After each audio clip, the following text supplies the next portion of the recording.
आपको ले चलते हैं दिल्ली और न्यूज काउंटर में बात करने जा रहे हैं दिल्ली के द्वारका की एक ऐसी घटना की जो ना सिर्फ रोंगटे खड़े करने वाली है बल्कि हमारे देश के कानून और पुलिसिया तफ्तीश के चेहरे को भी बेनकाब करती है।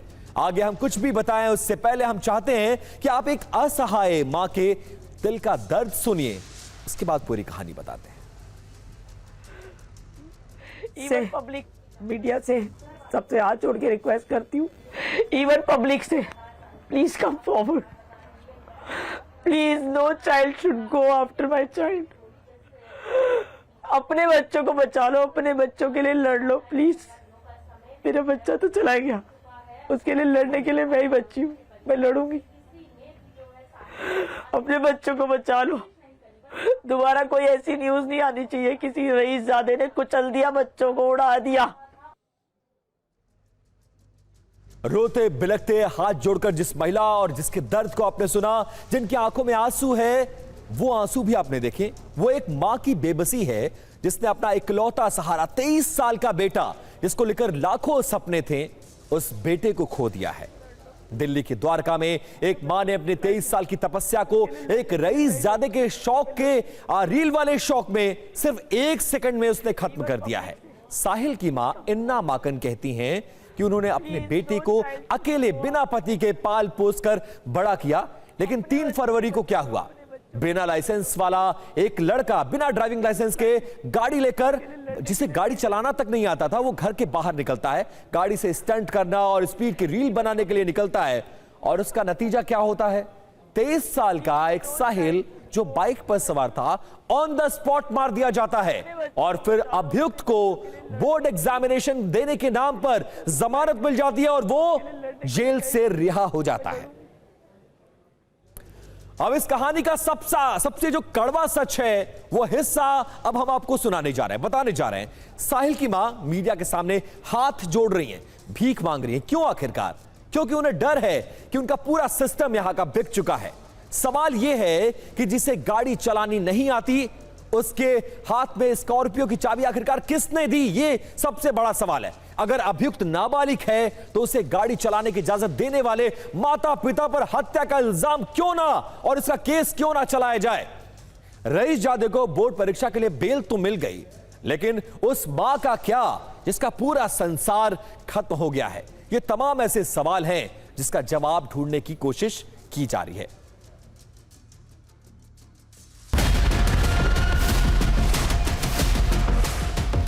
ये लड़का बिल्कुल ऑपोजिट लेन में ड्राइविंग कर रहा है, उसके सामने आकर एकदम ऐसे स्टंट मारे और इसकी स्पीड इतनी ज़्यादा थी कि जैसे इसने वो स्टंट मारा है तो मेरा बेटा जब बस के पीछे था उसने राइट साइड देखने की कोशिश करी है, इतनी देर में उसको उड़ा दिया। उसको उड़ाने के बाद भी इसने ब्रेक नहीं मारे, ब्रेक ना मार के इसने और ज्यादा एक्सेलरेशन दे दिया।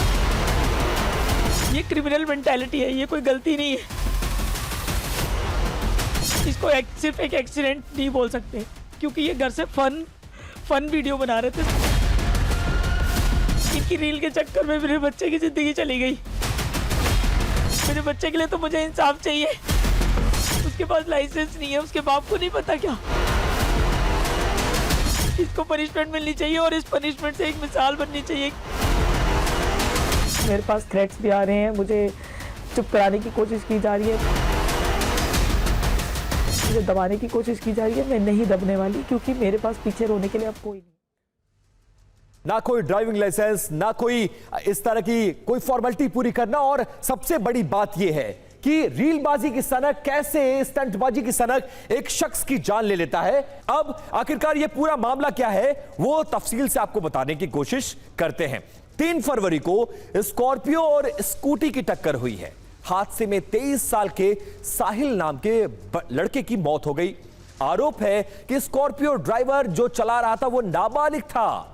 हादसे के वक्त स्कॉर्पियो ड्राइवर फन रील उस दौरान बनाने का उस पर गंभीर आरोप लगे हैं। आरोप यह भी है कि स्कॉर्पियो के ड्राइवर के पास ड्राइविंग लाइसेंस तक नहीं था।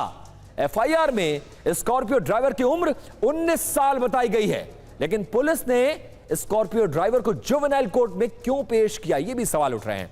अब बोर्ड परीक्षा का हवाला देकर जुवेनाइल कोर्ट से उसको जमानत मिल गई और मृतक की मां जमानत को लेकर पुलिस की कार्यशैली, इन्वेस्टिगेशन और कोर्ट में जवाबदेही तय करने की मांग कर रही है।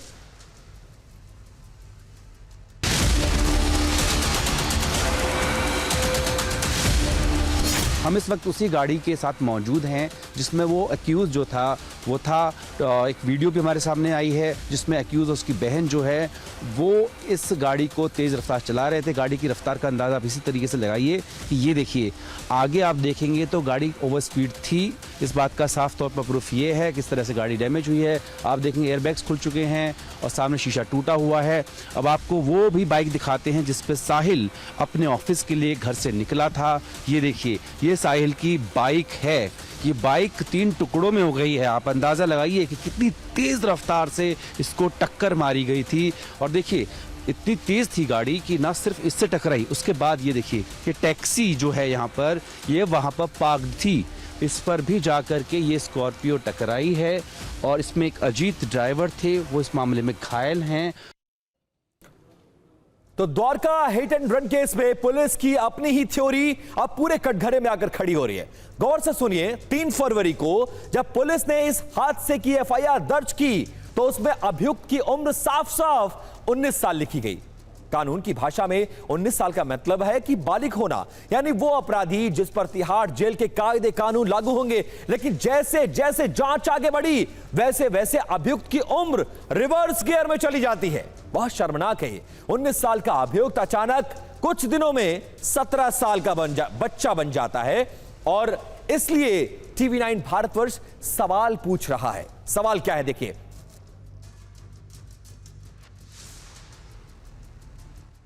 मेरी गाड़ी से 2 कदम पहले उस बाइक के 2 हिस्से होकर वो उछट गई थी ऊपर। अच्छा, टक्कर लगने के बाद ही? हाँ, मेरी गाड़ी पे भी उसके टुकड़े पड़े थे आके। मैं जब ही तो बता रहा हूँ, मेरे को तो संभलने का ही मौका नहीं दिया कि भाई उतर के भाग जाऊं। इतनी तेज टक्कर मारी उसने। उन्होंने बताया कि वो लड़का ऐसे ऐसे बोल रहा है कि भाई हमारा कुछ ना हो, हम देख लेंगे।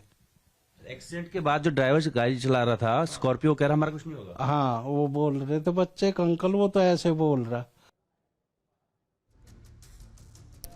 तो Dwarka hit and run case में मां के कई सारे सवाल हैं और पुलिस की कार्यशैली, भूमिका पर सवाल खड़े हो रहे हैं। क्या कुछ सवाल खड़े हो रहे हैं वो जरा देखिए। इस एफआईआर में साफ तौर पर यहां पर देखेंगे तो 19 साल मेंशन है इस एफआईआर में, उसकी एज, लेकिन कुछ दिनों में वो 17 साल हो जाता है। इसलिए सवाल खड़े हो रहे हैं। सवाल क्या है कि एफआईआर में अभियुक्त बालिग है तो उसे जुवेनाइल कोर्ट क्यों पेश किया गया? वहां पर बड़े ट्रांसपोर्टर के बेटे को क्या बचाने की कोशिश की जा रही है? एफआईआर के बाद अभियुक्त की उम्र में बदलाव क्यों और कैसे, किन परिस्थितियों में किया गया, यह भी सवाल खड़े हो रहे हैं। एफआईआर और पेशी के लिए दी गई दलील में अंतर क्यों है पुलिस की तरफ से?